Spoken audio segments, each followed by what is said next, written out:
It's been a closely guarded secret for about 8 months, but now the cat is out of the bag.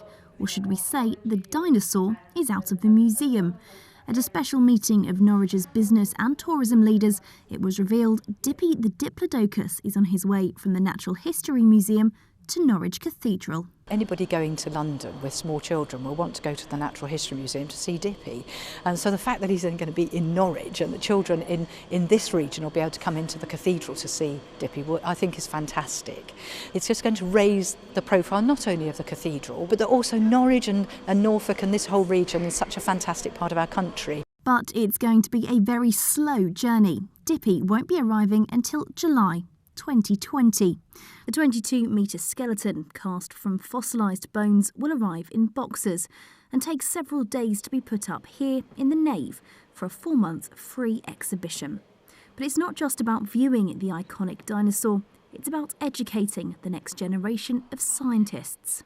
It allows us to have discussions about geological time and what killed the dinosaurs possibly and dinosaur evolution in itself.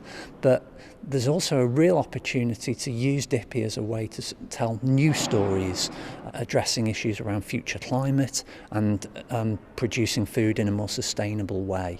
It's all part of a nationwide tour. Dippy will leave the Natural History Museum, where he's been since 1905, in January, visiting 8 locations over 2 years, and Norwich is the only cathedral.